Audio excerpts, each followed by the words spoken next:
家好，我是艾薇。这一站我来到了摩洛哥的 Marrakesh， 是已经在我的 bucket list 上面很久的一个城市。抵达的时候也觉得不可思议，因为这是我人生第一次踏上非洲的土地。先来开箱一下这次住的地方，它的外观超级低调，走在巷子里面你完全看不出来它是一间民宿。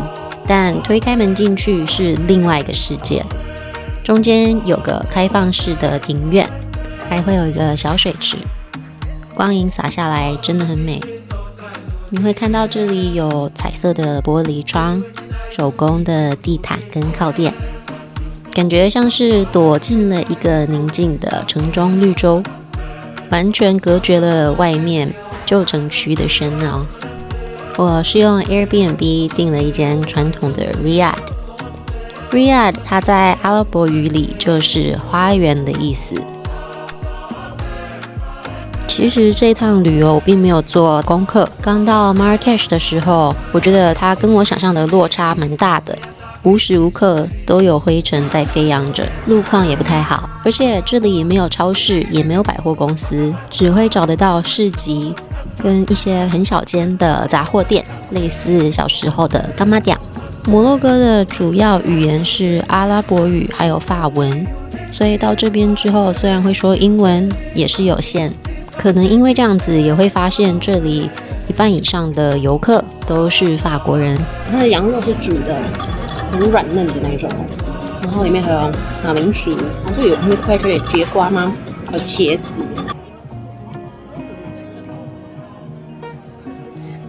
我知道这么说有点不礼貌，但真的还是蛮像台湾的夜市。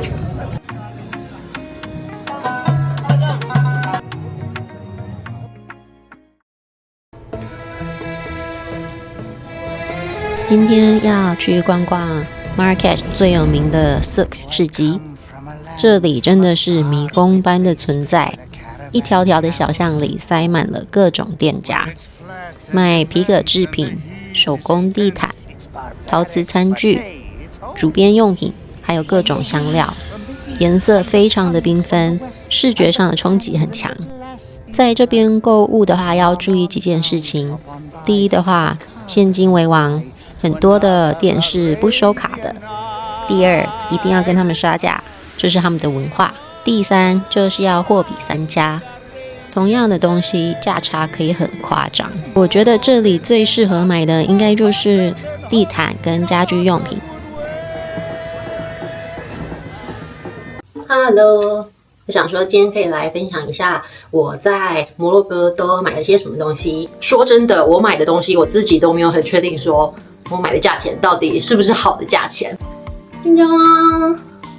它的手把是设计可以拿下来的，然后拿它当一个就是装东西的盒子的话，我就可以把把手直接拆下来，我觉得是一个非常聪明的设计。原价是250，它其实也只有让我杀到220。这个也是就路边的小摊贩买的，150杀到了120，所以其实也差不多台币400块。这次来原本是就有想说我想要买他们的拖鞋，可以在家里穿的皮革的拖鞋，那我就买到了这一双。原本是跟我说250还是300，200成交，所以台币600多。我很喜欢买家居用品，然后这个东西是摩洛哥出口的，里面可以塞任何东西，不要的衣服啊，或者是一堆报纸啊，或者是塑胶袋啊，然后它就会变成一个小椅子。台币1000多一点点，入了这个算是传统服饰吗？它是长靴，然后还有后面有个帽子，应该会蛮适合这边的天气，因为这边真的很晒。台币1000。这次的战利品我自己算是挺满意的，要不是行李箱够，不然的话其实会想要买这边做的地毯。今天的行程是要去 Dutch Coffee。如果有在喝咖啡的，应该不知道这个牌子很有名，它其实就是摩洛哥出来的。就这一栋它之前是一个皇宫，后来改成一个博物馆跟咖啡厅，风格就是很传统摩洛哥，但是是比较奢华的这种。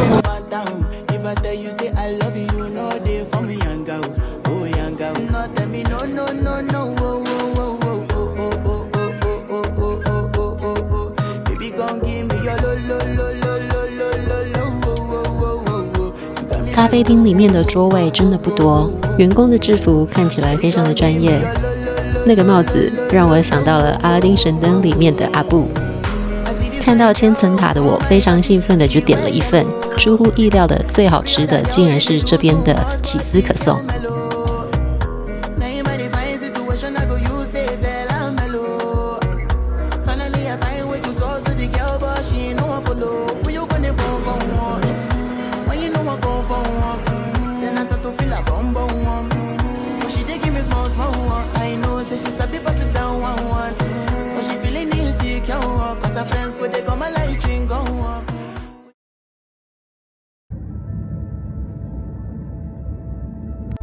我安排了一个3天2夜的沙漠跟团行程，在这趟旅程中学到了摩洛哥这里有许多北非的原住民，叫做 Berber 或是 Amazigh， 许多分散在 Atlas Mountain 山上的部落里，他们有自己的语言，甚至也有自己的旗子，上面的图案代表 Free People 自由的人。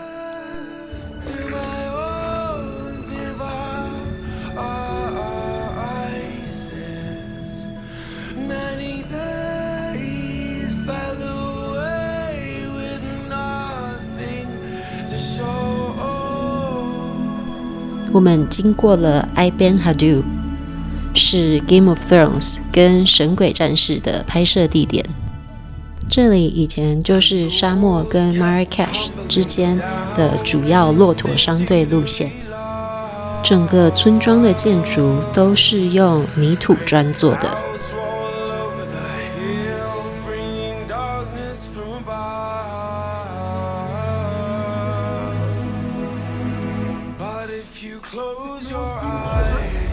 我们也参观了这边艺术家用天然的色素跟火烧出来的画。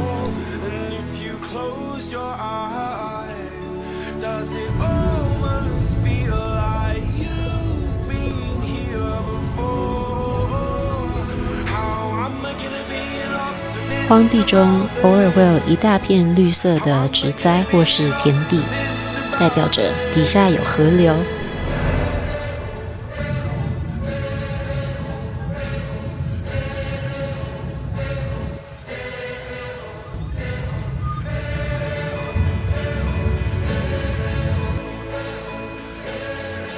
在 Tata Gorge 是这边地理上难见的清澈河流跟躲避艳阳的山谷。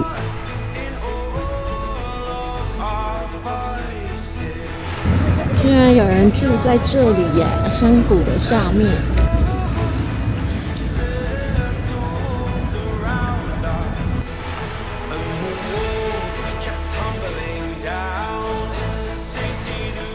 骑骆驼之前，导游帮我们把头巾绑好。我跟同团的欧洲旅客则在等待的时候一起玩着扑克牌。摩洛哥这边的骆驼感觉得出来被照顾得很好，也让怕成为虐待动物恶循环的我放下了心。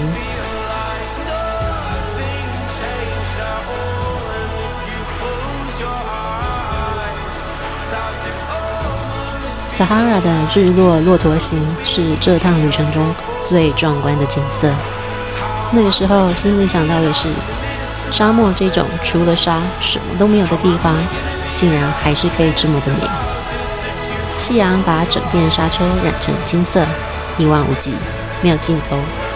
这片沙漠跟我想象中的一样壮观，我觉得自己就像在一部电影里，那种宁静跟辽阔会让你觉得平常烦恼的事情好像都变得很渺小。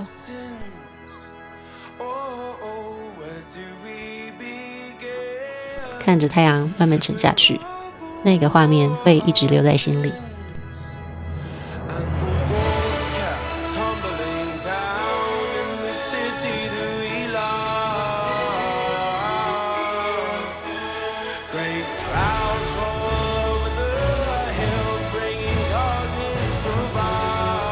晚上在帐篷区，我们坐在火边，听着 Berber 的音乐。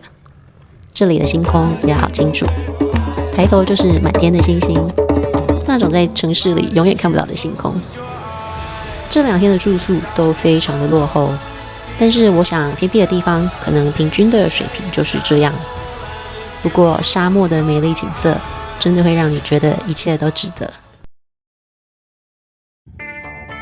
我的下一站是 Imswan， 抵达的时候就已经喜欢上这里了，可能是因为它带来的平静感。这里没有店家，没有街上推销的商人，从村庄的一边走到另外一边只需要10分钟。他们是很出名的冲浪点，所以这边就会有很多民宿啊，专门经营冲浪客。靠海岸的地方就会有咖啡厅跟餐厅。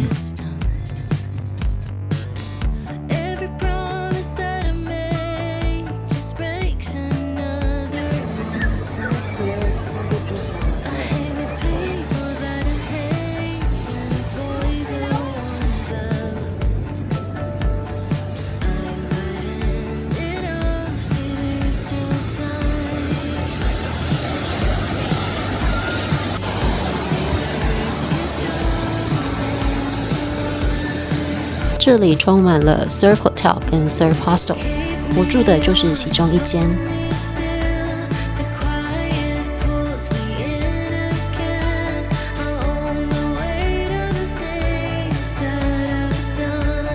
我订的是一个 surf package， 每天包含早餐跟晚餐，还有冲浪课程跟浪板使用。我的冲浪教练甚至还长得很像 Aquaman。晚餐时间，住在民宿的大家会聚在一起聊天或者打牌，你会认识到许多也热爱冲浪的人。在民宿，我遇到了一个摩洛哥当地的女生，她带了我去鱼市集。这边你买完鱼之后，他们会现烤给你吃，但鱼鳞跟鱼骨要自己挑掉。他教我新鲜的鱼肉夹在面包里面一起吃。要不是因为他，语言不通的我，可能真的不会自己来鱼市场。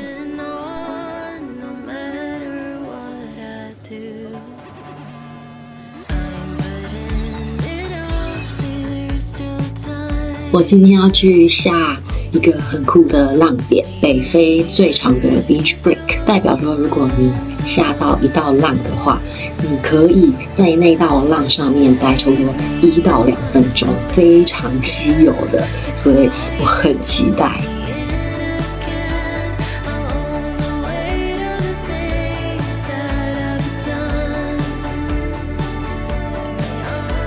冲浪在这里不是一种运动，而是大家日常生活的一部分。这里的步调也更慢了一些，你会觉得你活在当下，没有被手机荧幕绑架。我自己对这边的印象是非常好的。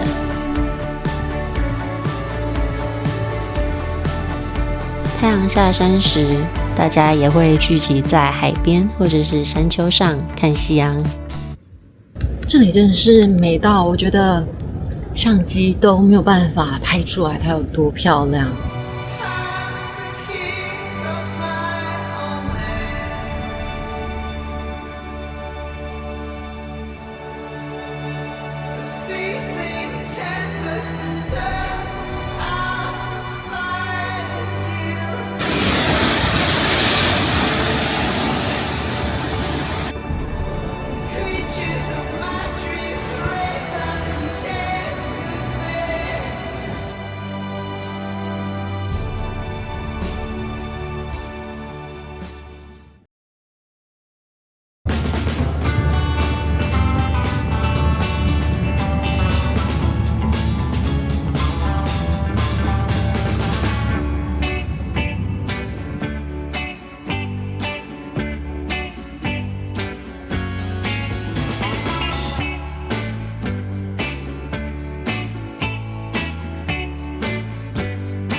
这里的马路好颠簸哦，刚才行李拖上来就快不行了。我觉得这边比较痛苦的地方就是，你看它的路可能都是这种，然后你要是有行李的轮子的话，都非常的难拖。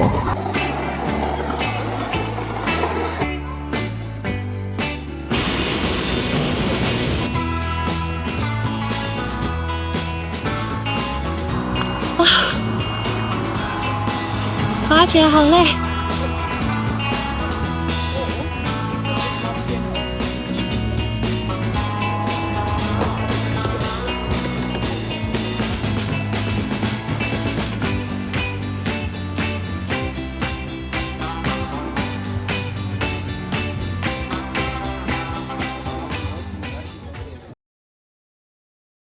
最近这几天有一点凄惨，去滑滑板没有带护具跌倒，掉了一大块皮。昨天要去医院，结果医院没有开。今天医院终于开了，伤口发炎了，开那个抗生素的药还有药膏给我。药局没开，因为受伤，所以就变成我接下来的时间可能也一阵子不可以下水了。那不能下水的话，就变成是没有什么事情可以做。Hello， 今天想要来聊一下我对于在摩洛哥旅行的一些真实感受吧。一直对这边有一个很大的期待，有些事情真的会非常需要心理准备。这边的话，真的苍蝇超级的多，到处都是苍蝇。我现在房间应该就7、8只的食物上，你的房间里、餐厅里，你永远都避开不了苍蝇。他们也没有什么电蚊拍这种东西，这里的住宿也都不会装纱窗。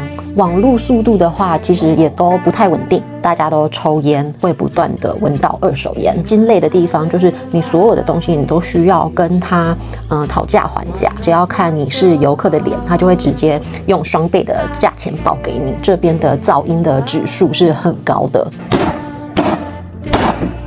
摩托车的声音也很大声，晚上的话都会有一群野狗叫整个晚上，天一亮的时候就会马上换成公鸡叫完之后就变成施工的声音，但马路旁边的话也是都喇叭声不断。这边的话呢，就是比较少其他国的料理，每天都吃一模一样的东西，吃的好腻哦。想念亚洲味道的时候，就只能用Indomie 的泡面来解馋，就是真的是有一点惨。好，那讲了一堆缺点之后，我们来讲一下它的优点好了。治安上面，我觉得也还是算蛮 OK 的，不太需要担心小偷跟扒手的问题。这边的天气真的是很好，我来这边之后，没有遇到几天是下雨天的，几乎都是晴天。虽然几乎所有看到的动物都是野猫野狗，但它们都是有被照顾着的。其实你都可以感受得到说，就是他们是真的有在善待这些动物。因为这个伤口已经躺平了2个多礼拜的我，今天决定给自己安排一个 day trip。因为受伤而不能做任何事情的我，低迷了一阵子，失去了探索的渴望，也没有了刚抵达时的新鲜感。最后的这个城市是我以为我会最喜欢，结果却是我最不喜欢的。我决定在离开之前，再替自己建立一个美好的回忆。旁边还写着 taxi， 所以今天又踏出房门，来到了 Paradise Valley， 名字为天堂之谷的地方。不得不承认，摩洛哥的天然地形真的很壮观，沙漠、山谷、海岸都让人惊艳。这个地方让我想到了美国的大峡谷。我在摩洛哥的旅程也在这里画下句点。虽然不喜欢最后这个城市，但还是有很多地方给了我美好的回忆。撒哈拉的日落，冲浪小镇的平静，还有那些在旅途上遇到的人，这些都会是我一直记得的。Yes! Yes!